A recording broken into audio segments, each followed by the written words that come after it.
उन्हाळा चालू झाला आणि आपण आंब्याचं पन्ह केलं ना असं होऊ शकत नाही. प्रत्येक घरात हे आंब्याचं पन्ह बनवलं जातं. हे बघा मी घेतला आहे आता ते तोतापुरी आंबा. तो थोडासा गोडसरच असतो. त्याची आता बाजूची आपण देठं काढून घेतलेले आहे. त्याला 1 तास मी पाण्यामध्ये सोक करत ठेवलेलं. आता आपण त्याला बॉईल करत आहोत.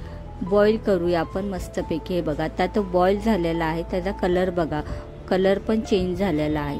आता त्याचा आपण एका भांड्यामध्ये त्याचा आपण वरचा कवर काढून घेऊया. त्याचा गर आपल्याला पाहिजे. त्याचा व्यवस्थित आपण आता गर काढून घेऊया. साली काढून घेतलेल्या आहेत आपण. आता व्यवस्थित साल बघा, आता कशी साल व्यवस्थित आता सगळी निघते आहे. त्याची साल व्यवस्थित साल काढल्यानंतर आपण ते जे कोय आहे त्याचा पूर्ण गर आपण आता हाताने काढून घेऊया व्यवस्थित. तुम्ही चमच्यानेही काढू शकता, हातानेही काढू शकता. उन्हाळा म्हटलं की आंब्याचं पन्ह हे झालंच पाहिजे. शरीरासाठी पण थंड असतं म्हणून हे प्रत्येक घरी बनवलं जातं आणि बनवायलाही खूप इझी आहे, जास्त डिफिकल्ट नाही आहे. आता ही मी सालीसकट बॉईल केलेलं आहे.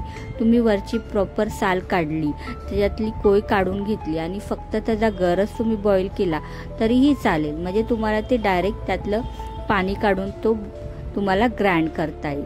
हे बघा व्यवस्थित त्याची कोयचा मी पूर्ण गर असा व्यवस्थित काढून घेतलेला आहे.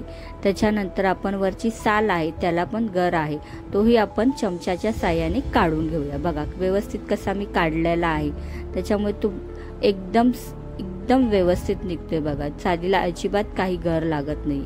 तुम्हाला उन्हाळा म्हटलं की आपण आंब्याचं पन्ह करतोच करतो. शरीरासाठी पण थंडच असतं. त्याच्यामुळे आपण हा पदार्थ घरी केला जातो. तसाही इझी आहे बनवायला, काही डिफिकल्ट ह्याच्यामध्ये काही नाही आहे. आता आपण त्याचा पूर्ण गर काढल्यावरती आता आपण ते ग्राइंड करून घेणार आहोत. एका मिक्सरच्या भांड्यामध्ये आपण तो पुरा आंब्याचा गर काढून घेतलेला आहे. त्यानंतर आपण त्याच्यामध्ये पुदिन्याची काही पानं घेतलेली आहेत.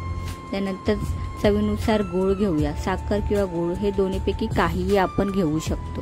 तुमच्या आवडीनुसार तुम्ही तो कमी जास्तही करू शकता. त्यानंतर आपण त्याच्यामध्ये चवीनुसार मीठ घालणार आहोत. घातल्यानंतर आपण त्याच्यामध्ये आता जिरेपूड घालूया. जास्त इन्ग्रेडियंट घालायची गरजही नाही त्याच्यामध्ये, कारण की तुम्हाला त्या पन्ह्याचा फ्लेवर आला पाहिजे.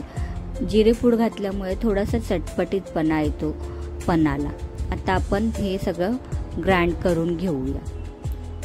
व्यवस्थित ग्राइंड करून घेतल्यानंतर आपण थोडं त्याच्यामध्ये पाणीही घालणार आहोत.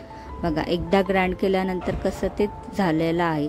आता आपण थोडंसं पाणी घालूया त्याच्यामध्ये. पाणी घातल्यानंतर परत एकदा अजून ग्राइंड करणार आहोत. पाणी घातल्यानंतर थोडंसं सरसरीतपणा येतो त्याला आणि अजून एकदा आपण ग्राइंड करूया त्याला. म्हणजे हे आपलं आंब्याचं पन्ह तयार झालेलं आहे. व्यवस्थित तयार झालेलं आहे आंब्याचं पन्ह. आपण चमच्याने थोडंसं हलवून बघूया. बघा कसं सरसरीत वाटतं हे. आता हे तयार आहे पिण्यासाठी. एका ग्लास घेऊया. त्या ग्लासमध्ये आपण आता 4-5 चम्मच आपण ते आंब्याचं पन्ह बनवलेलं ते घालून घेऊया. साधं पाणी किंवा थंड पाणी तुम्हाला जसं पाहिजे तसं तुम्ही ते पाणी त्याच्यामध्ये ओतू शकता. ते पाणी ओतल्यावरती त्याच्यामध्ये तुम्ही आता ते फ्रीजमध्ये थंड करायलाही ठेवू शकता किंवा त्याच्यामध्ये बर्फाचे तुकडेही घालू शकता. आता मी हे पाणी आपलं साधंच पाणी घेतलेलं आहे. त्यानंतर आता मी त्याच्यामध्ये 2-3 बर्फाचे तुकडे घालत आहे. ते तुकडे घातल्यानंतर ते थोडंसं मिक्स करत आहे, कारण की खाली आपण तो गर टाकलेला आहे तो खालीच राहिलेला आहे.